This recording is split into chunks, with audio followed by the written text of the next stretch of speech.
see the look that's in your eyes that says I must keep most of me inside, 'cause you'd never love me if I didn't hide the secrets of my heart.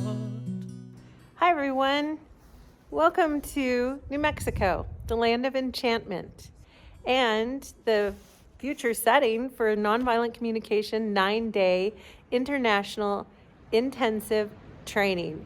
What that means is 40 to 70 people getting together for 9 days, learning the process of NVC, which is nonviolent communication, living in community, and setting up systems that will support that community. And just imagine getting so many people together, in my evaluation anyways, so many people, you're gonna have conflict, or you're gonna have different wants and desires. And how do we work to get all of our needs met? So that's something that we explore together in what we call Marshall's Gift, the training. About 12 years ago, I discovered for myself nonviolent communication. And straight away, I wanted to master this language, and I went to an international intensive training in Switzerland. I was 100% sure that for 9 days, I will be able to immerse myself in the language, to learn it and to speak it fluently so that I can bring it back home and to my family and to the parents who I worked with at that time. But then there was a surprise, because I discovered something during that training that I never knew. I learned what acceptance is.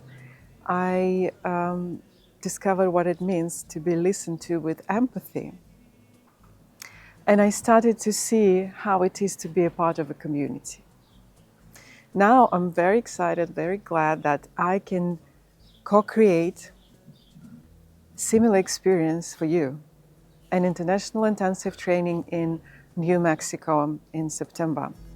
Now your eyes well up with tears as desire mixes with your... We're a melting pot. We're going to get together and create a safe space for all of you to dive in and to experience what it is to get to know, to deepen, to practice nonviolent communication. We have 9 days to do that and to explore together, learn from each other. It doesn't mean we're not going to have any conflicts, and we have the tools, thanks to Marshall Rosenberg's approach and consciousness that he shared with us. We have the tools to address those conflicts, to listen to each other from the heart, to listen to ourselves with care, with an open heart, with curiosity. One thing you don't have to worry about at an IIT is coming out the other side a changed person. I think that is particularly true about this IIT, the New Mexico IIT, because our theme for the 10 days is spirituality. Now, I know many of us have different ideas of what spirituality is, and that's all okay. It's all welcome at the IIT. What I want to say about spirituality, whatever your understanding of it is that for me, it's the basis or the ground upon which NVC is practiced and lived. It is therefore at the heart of everything I do. It is the purpose, the intention, the means of all that I do using NVC. It is the why of both my learning of NVC in the first place and why and how I try to connect with people like yourselves. I am very much interested in empowerment. I really love to see us, human beings, connected to our power and be able to choose how do we want to answer life that's come to us. So that's why I'm very much interested in healing the pain we carry, to get free from self-judgments, judgments around other people, to get free from judgment,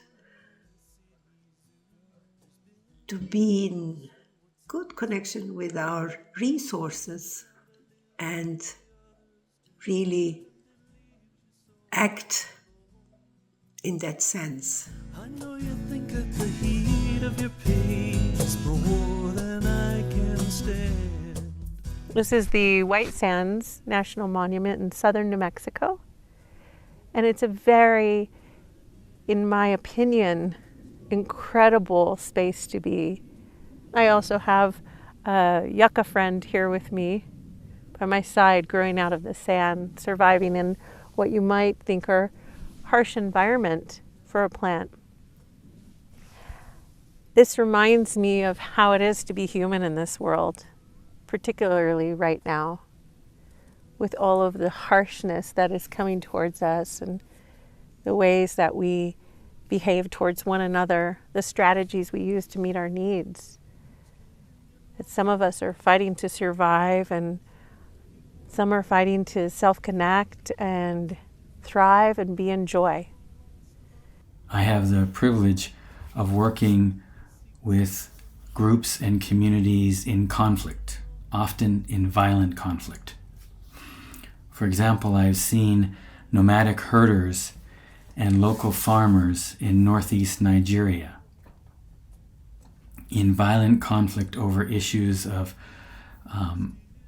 climate change, resource accessibility, land scarcity, and religious differences.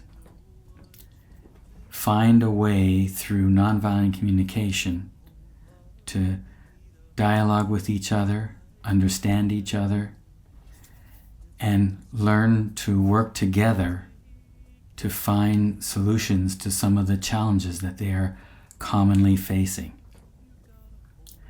I have also seen genocide survivors and recently released prisoners who were the ones who killed their families in Rwanda come together and dialogue through NVC to hear the enormous pain that exists amongst those people, to find a way to bridge that huge gulf between them, and to learn how they can move together, move forward and learn and live together that reflects mutual care and peace. Very powerful. It is hard to say something is not possible when you see these kinds of examples in practice. After so many wounded years, I wanted to take a minute to talk about the importance of why we're meeting. We're meeting for 9 days to learn about the process of nonviolent communication, to bring all of our differences together and to set up systems to support each other so that when we do come in conflict, we will have a way through it. We're going to talk about making observations. We're going to talk about how do we make requests in order to meet our needs. We're going to talk about real life issues, and hopefully you'll walk away with the joy of being in community, even through tough situations, and having strategies that will get you through to the other side. Please look for more videos to come and join us in September of 2024. yes, I'm strong enough to take it, and I know what you've been through. You've got a whole heart, give me the hard part. I can love